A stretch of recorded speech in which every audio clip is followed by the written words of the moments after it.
Welcome to the Southern Voice Rock Show. Here's your host, Jim Harris.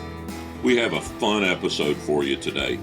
First up, we have Denny Carmassi, the legendary drummer for Montrose, Whitesnake, Coverdale-Page, Heart, so many other great bands. We have Derel St. Holmes, who's going to tell us about a supergroup that you probably have never heard of, but when you find out who was in it, you'll wish you had.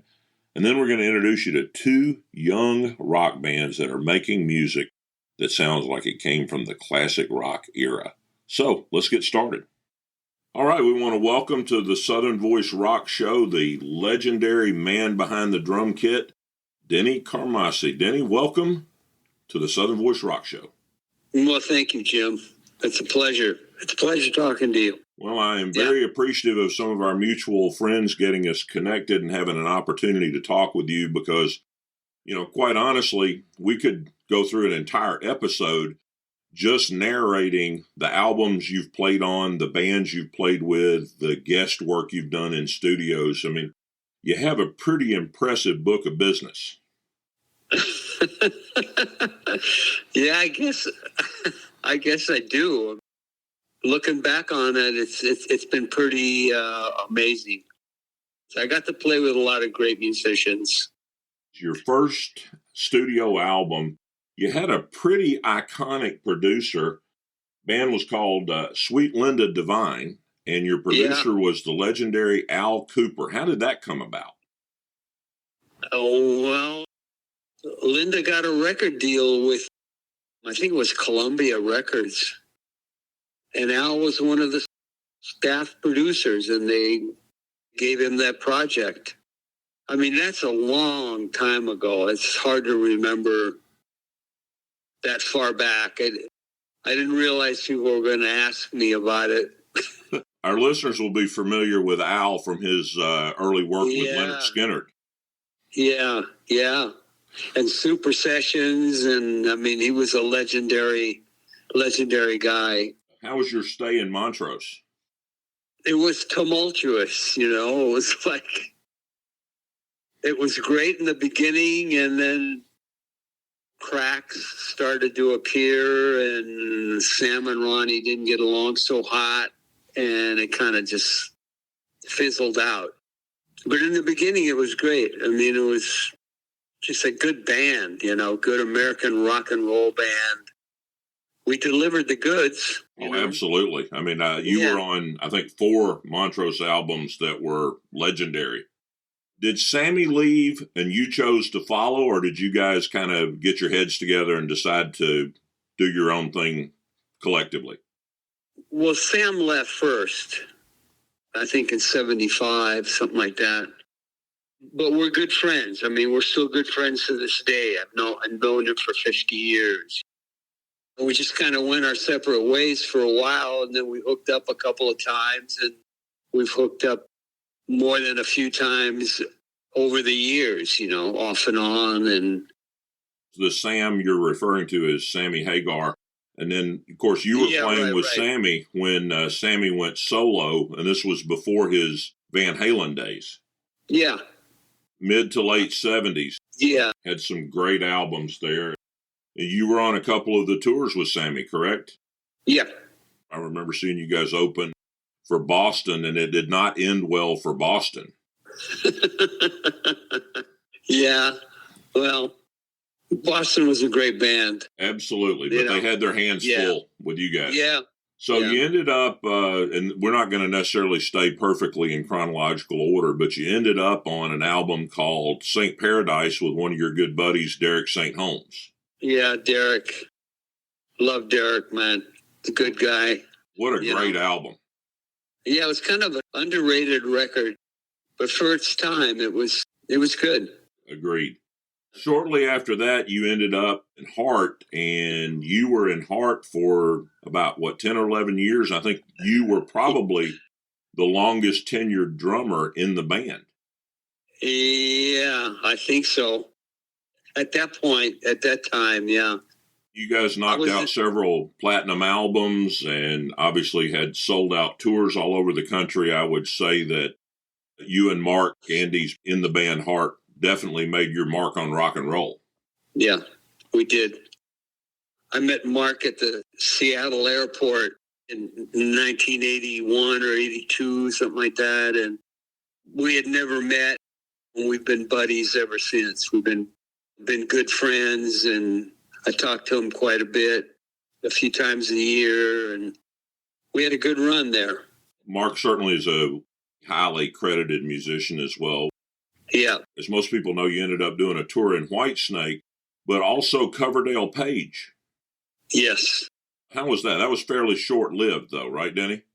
Yeah, that was a one album deal. It was interesting. It was a great band, and it's a good record. It's a great record. I had a great time being in it, getting to play with David again and Jimmy Page.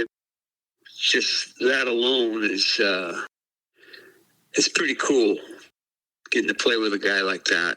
Learned a lot in the studio from him, and just a master, you know.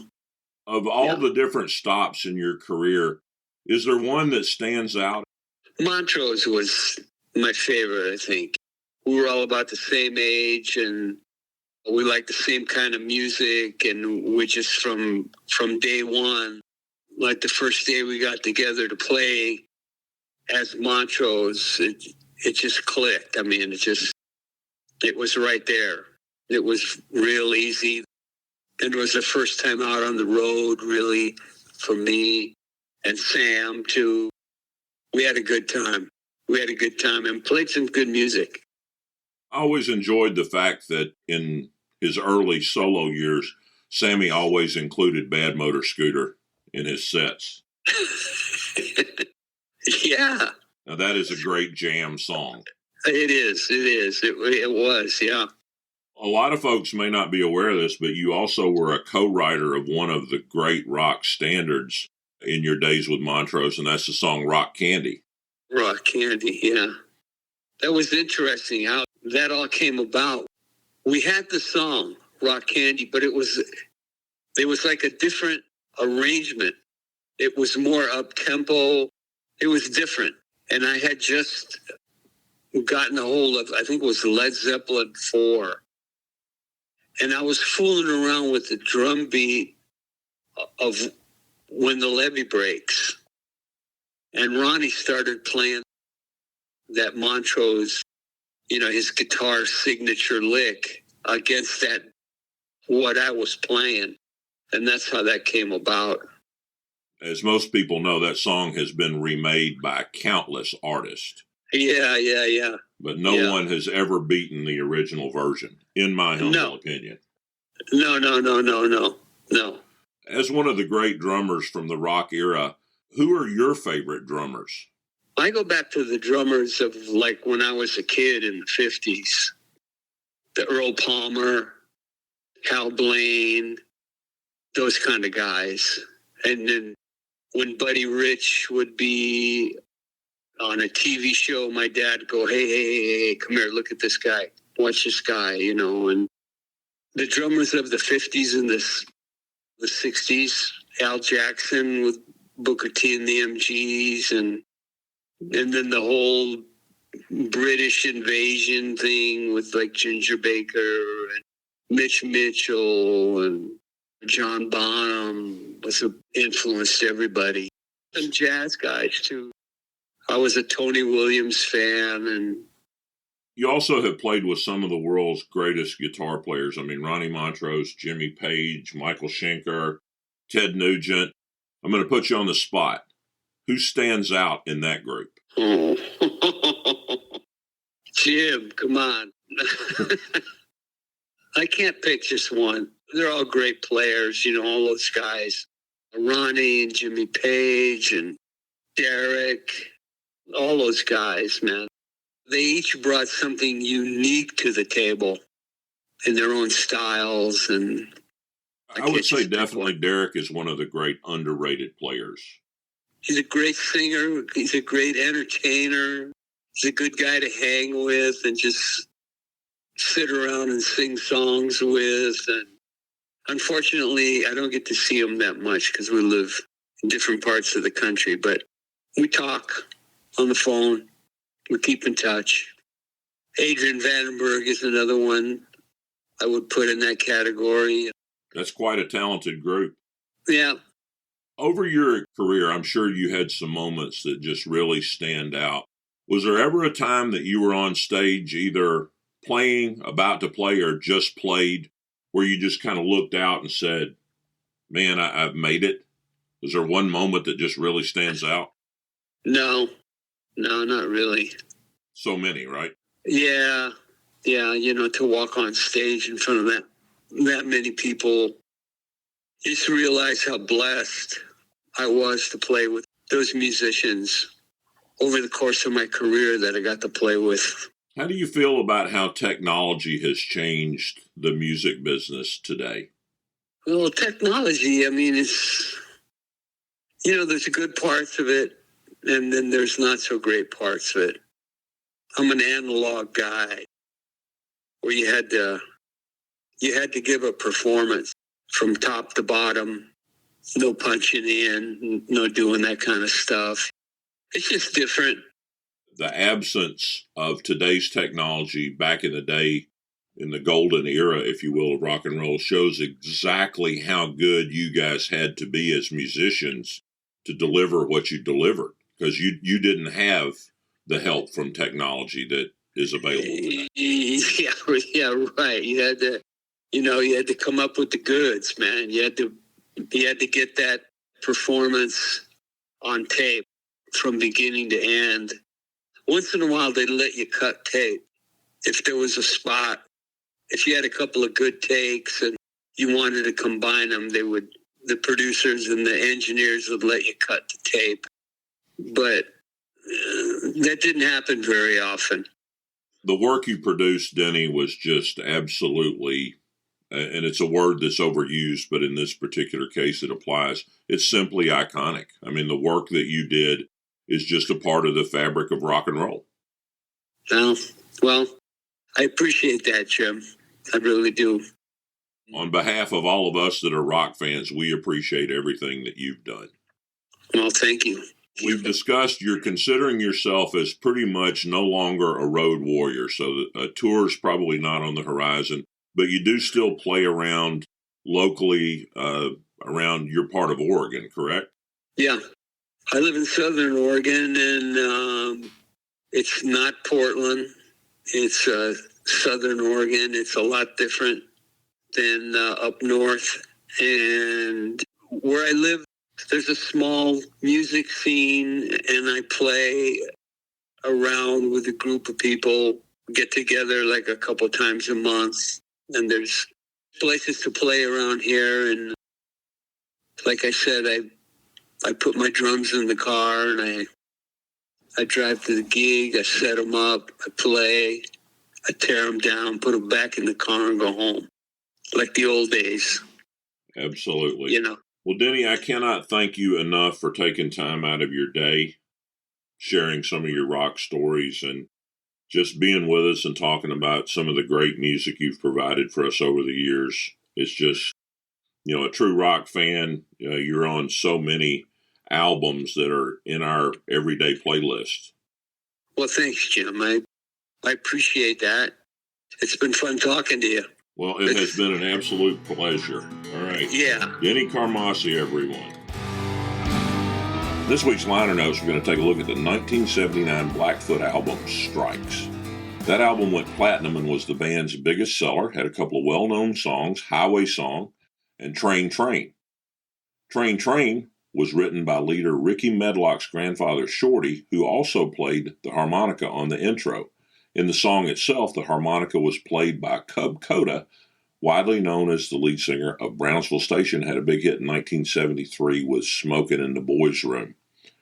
The album also included a cover of a Spirit song, I Got a Line on You, and the connection to Spirit could go back to an early Spirit album that featured a song, Fresh Garbage, which was one of the early names of the band that would become Blackfoot. Rock and roll has certainly had some supergroups over the years. In the late 1990s, some very talented musicians put together what would have been one of the biggest ones. And Derel St. Holmes is here to tell us the story of Big People. In the really late 70s a little bit, but through the 80s, there was sort of a trend toward trying to assemble these supergroups. And you've been around a couple of them, but the one that you were involved in the late 90s may have been the biggest supergroup as far as names and talent ever. Big People. Yes. I'm sitting here thinking about it and reminiscing as we talk about it. We were ahead of our time. We sat at a table in Atlanta over dinner. Michael Carloni, Jeff Carlisi, and myself, and we sat there and we said, why don't we put together a bunch of people from these other bands that are clearly not with their bands anymore, and they're around and they have hits, and why don't we put a band together? We'll go out and we'll do the hits. We'll each do 5 songs. And so we sat there. By the end of dinner, we said, all right, let's figure out who we're going to call. One of them was Benjamin Orr. From the Cars. Yep. And then one was Pat Travers. And then Michael Cardelloni, of course, was from Damn Yankees. And then he was very helpful in putting this thing together. So we put it together. We get everybody in Atlanta, and we get to the rehearsal space. We rehearse one time with Michael, and we come back the next day to rehearse, and Michael goes, guys, don't hate me. Don't hate on me, but I just got asked to join Lynyrd Skynyrd. And we went, oh my gosh, you got to take that. That is amazing.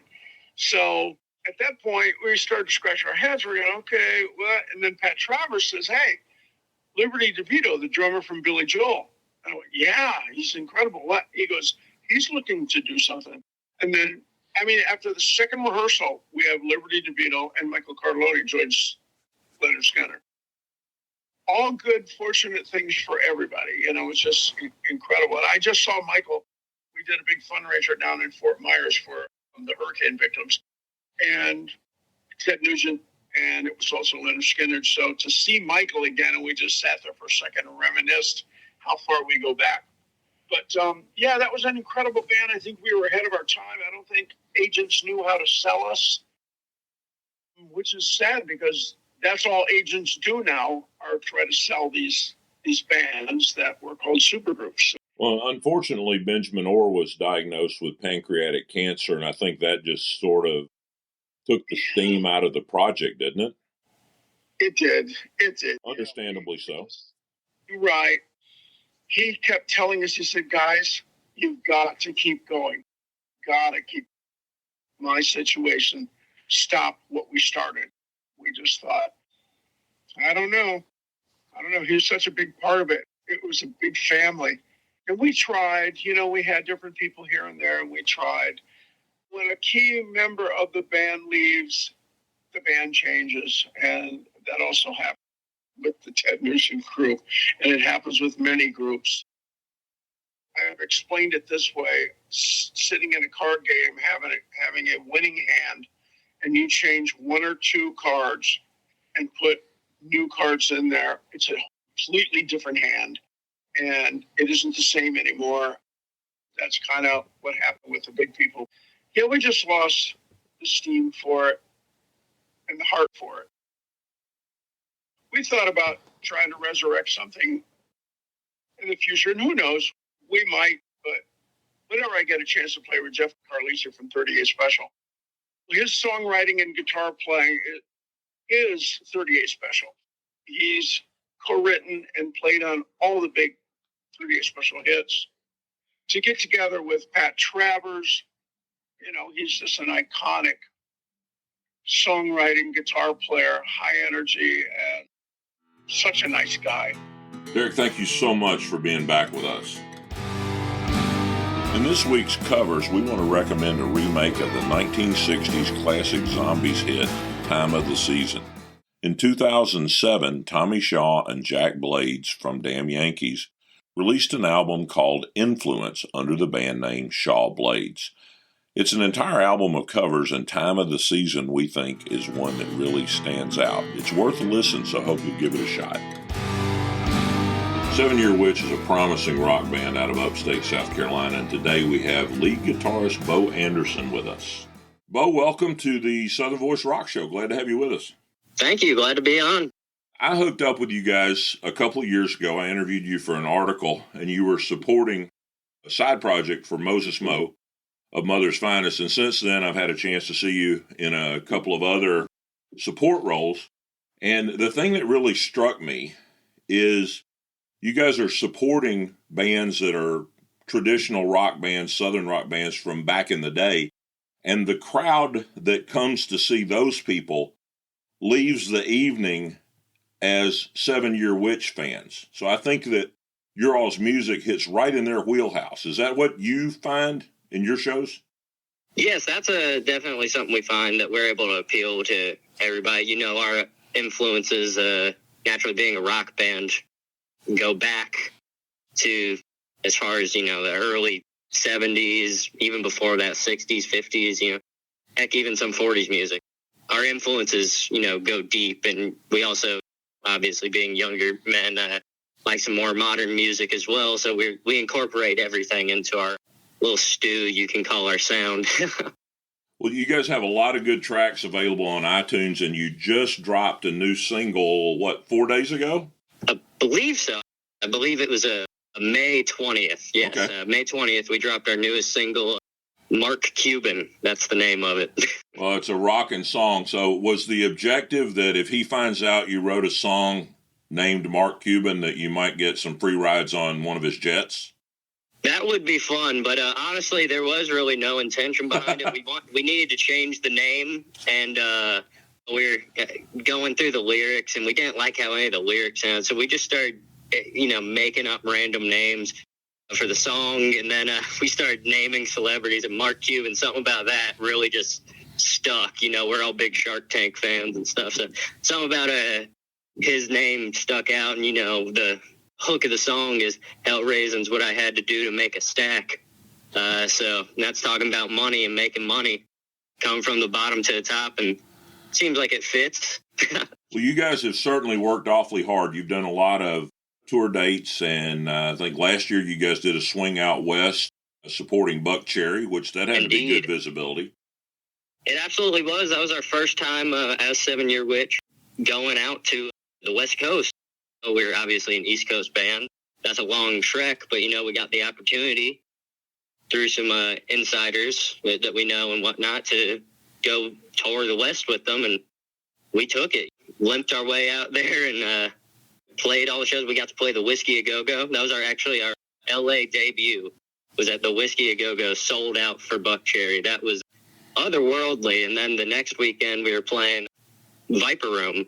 And when we're driving up on the Sunset Strip to the Whiskey, we noticed, oh, our name is on both of the marquees for Viper Room and Whiskey A Go-Go. So that was otherworldly, you know. That didn't feel real. It was quite surreal. And we got to go to the Rainbow beforehand with a good friend of ours named Uncle Tim Oliver, big fan. He came out all the way just to see us on the other side of the country. And we got to really live the kind of a rock star fantasy for a few nights there, playing 2 nights on the Sunset Strip. That's definitely a notch in your belts, no doubt. You guys are still putting out a lot of new music. What's going on for appearances? Are you guys shaping up your calendar for summer and fall? Yes, we actually are. We are currently booking ourselves. We're going back to our roots and doing some DIY booking.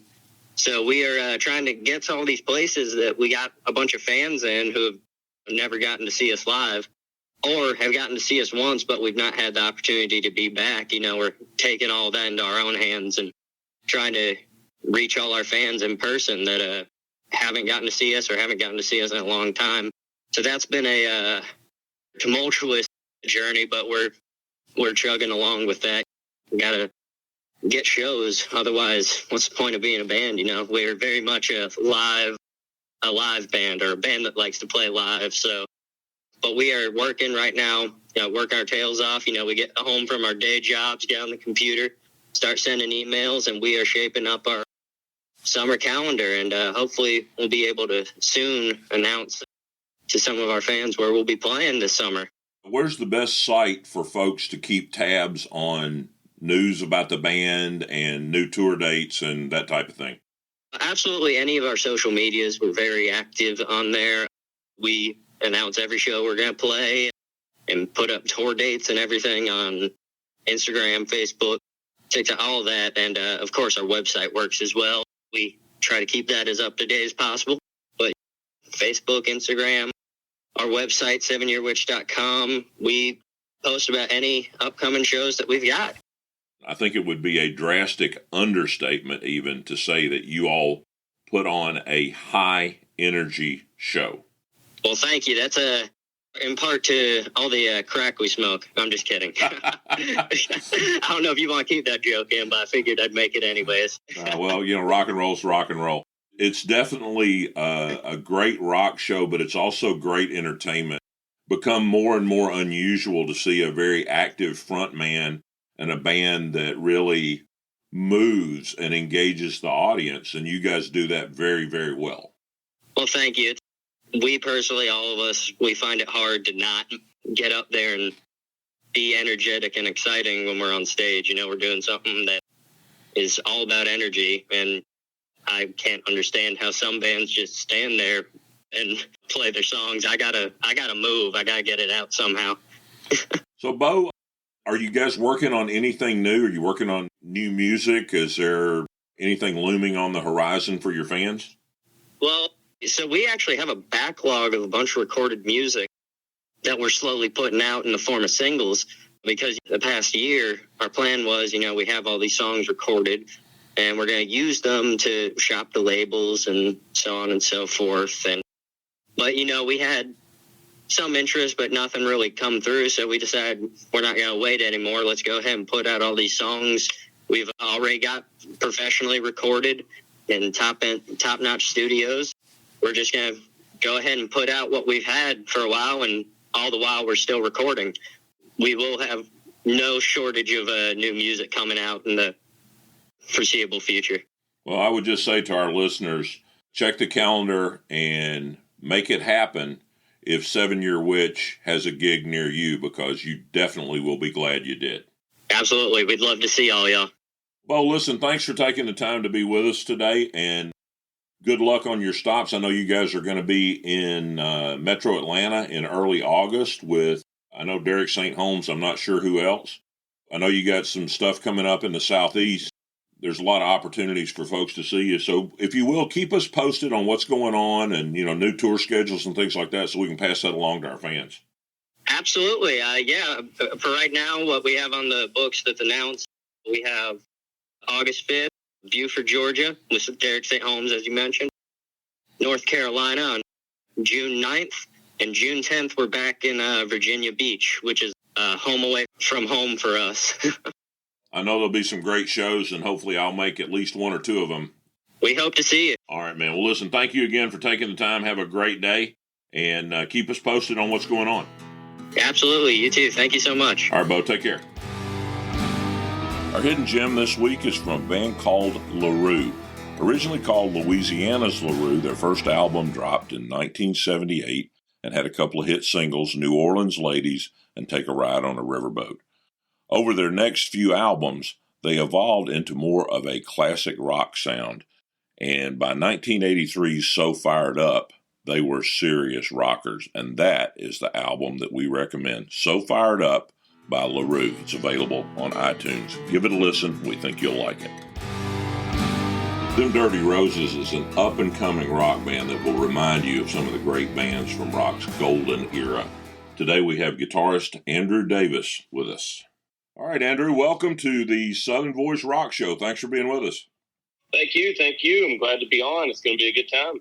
Now, you guys have a little bit of a break here between load-in and the sound check, and you're getting ready to burn it up tonight on the Panhandle, correct? Yes, sir. Just a little bit of a break. Festivals are kind of touch and go with timing. Right.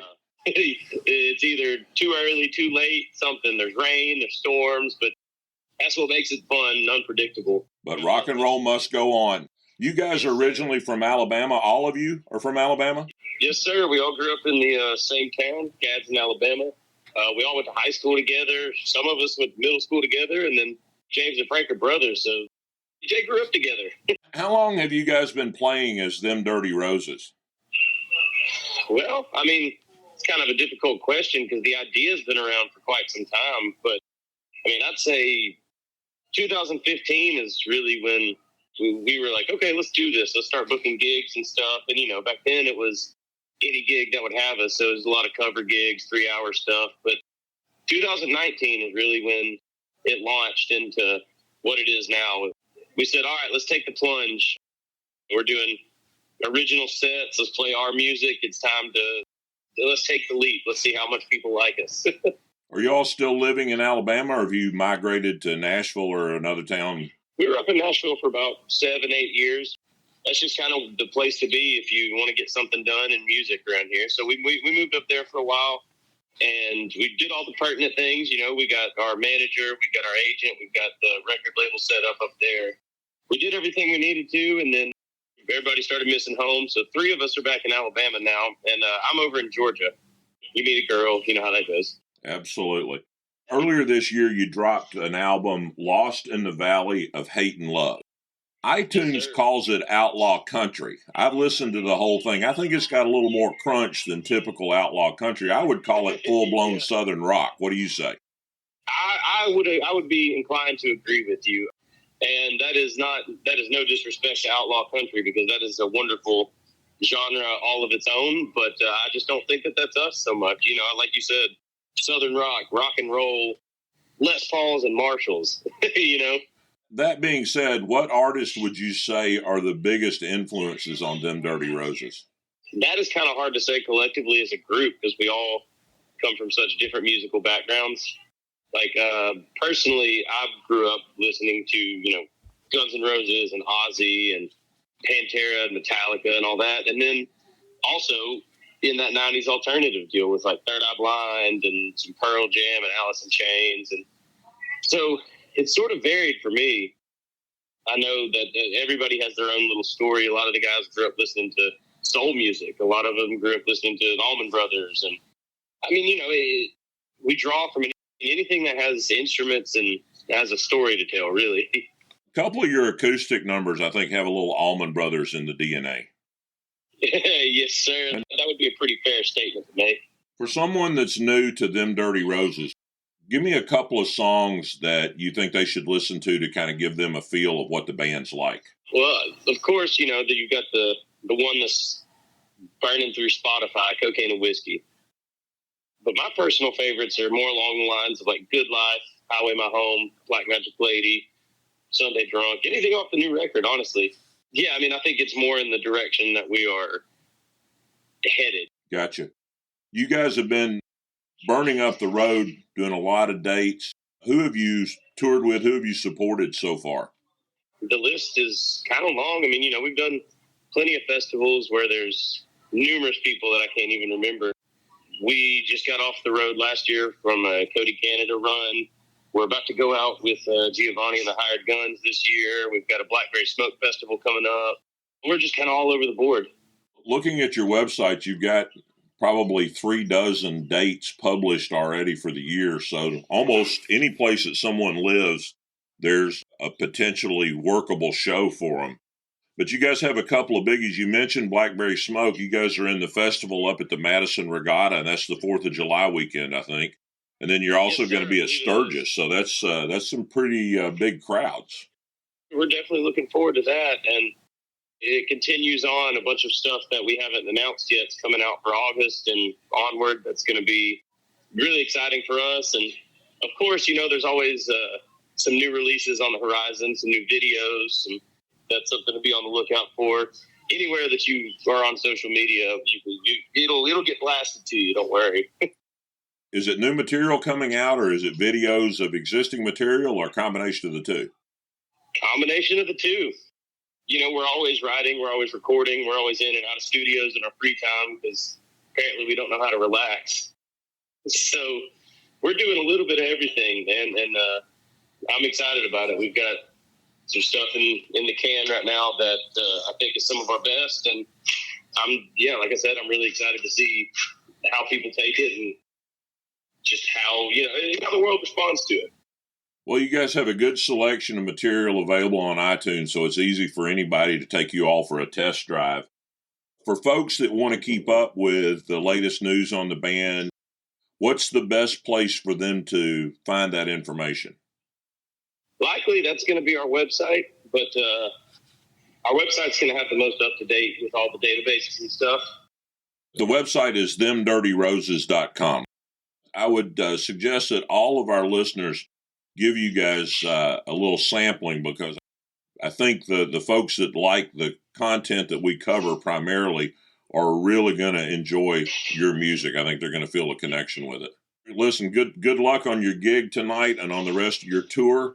And we wish you all the best of luck. And if you will, stay in touch with us. Let us know when there's something to update, and we'll pass that information along to our listeners.